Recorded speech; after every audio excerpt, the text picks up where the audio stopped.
అందరికీ నమస్కారం. నా పేరు దేవిరెడ్డి సతీష్ రెడ్డి. ఈరోజు కొన్ని వెళ్ళాల్సిన అవసరం కూడా నాకు లేదు.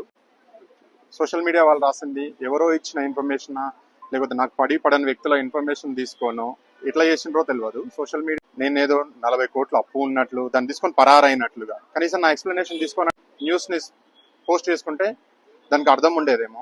కొద్దిగా క్రెడిబిలిటీ పెంచుకోవాలని సోషల్ మీడియా వాళ్ళకి విజ్ఞప్తి చేస్తున్నాం. పబ్లిక్ లైఫ్లో రాజగోపాల్ రెడ్డి గారితో పాటు ఉన్న 16 సంవత్సరాలలో నేను ఏనాడు కూడా నాకు ఎంత సెన్సిటివ్ ఉంటుంది ప్రజల జీవితంలో ఉన్నప్పుడు, ఎంత ట్రాన్స్పరెంట్గా ఉండాలి, ఈ రెండు విషయాలు మా రాజగోపాల్ రెడ్డి గారి దగ్గర నేర్చుకున్నా.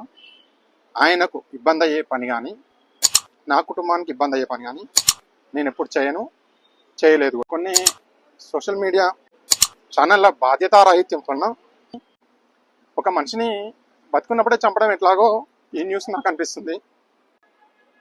కొన్ని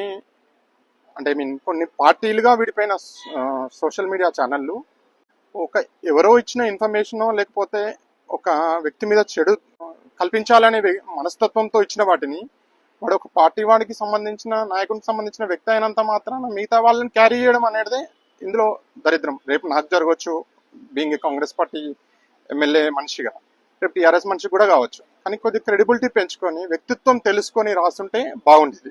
కూడా ఇంకొకటి కోరుతున్నా, చాలా మందిని వ్యక్తిగతంగా నేనేందో నల్గొండ జిల్లా వాళ్ళకి చాలా మందికి తెలుసు, దట్టు భువనగిరి పార్లమెంట్ వాళ్ళకి.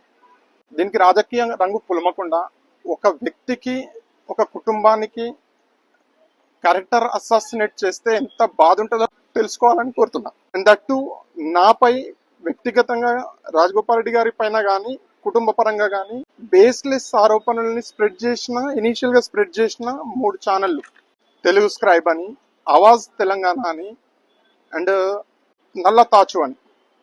అసలుకి ఏ క్రెడిబిలిటీ ఉంది అని అసలు నన్ను ఎక్స్ప్లెనేషన్ తీసుకోకుండా, నేను అందుబాటులో ఉన్నా, నా ఫోన్ లో ఉంది, నేను హైదరాబాద్ లో ఉన్నా, నా ఎక్స్ప్లెనేషన్ తీసుకోకుండా ఇంత వార్తని వేయొచ్చా అనేంత భయం కూడా లేకపోతే అసలుకి ఎవరి జీవితాలతో ఆడుకుంటారు. ఎవరైనా నాలంటోడు కాబట్టి భరిస్తున్నా. ఎందుకు నా పిల్లల మోహన్ చూసో, నన్ను నమ్ముకున్న వాళ్ళ గురించో, నా ఫ్యామిలీని చూసో.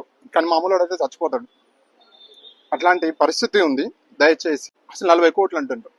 మా కుటుంబం ఏంది, వ్యవసాయ కుటుంబం. మా డాడీ కష్టపడి ప్రతి పైసా పెట్టుబడి పెట్టి దాని విలువేందో తెలిసిన వ్యక్తి. ఇట్లాంటి వ్యక్తి 40 కోట్లు నేను పోగొట్టేంత పని సాహసం చేస్తానా? అంత ఉందా? దయచేసి ఆలోచించమని కోరుతున్నా.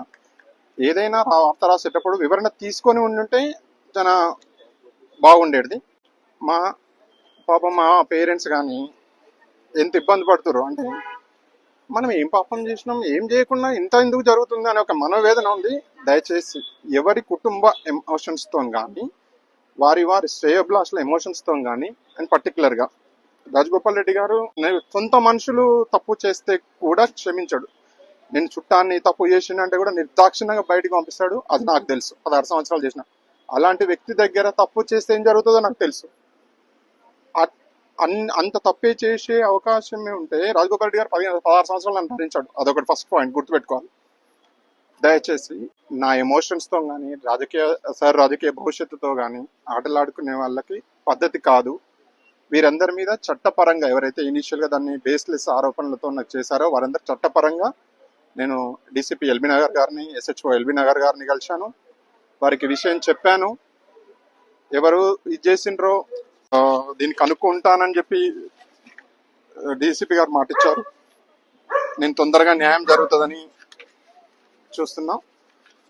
చట్టపరంగా కూడా నా పరువు నష్టం కింద ఏం చేయాలో చేస్తా. కానీ ఒకటి, ఎవరికి అంటే ఏ వ్యక్తికైనా, ఏ వ్యక్తి విషయంలోనైనా, పర్సనల్ విషయంలోనైనా ఆ వ్యక్తికి ఎంత మంచి జరుగుతుందో, మంచి జరిగే విషయాల్లో మీరు ఆయన ఒపీనియన్ తీసుకుంటారో లేదో నాకు తెలియదు. కానీ నెగిటివ్ వార్త రాసేటప్పుడు కనీసం మరణశిక్ష వేసేవానికి నీ ఆఖరి కొరికేందని అడుగుతారు.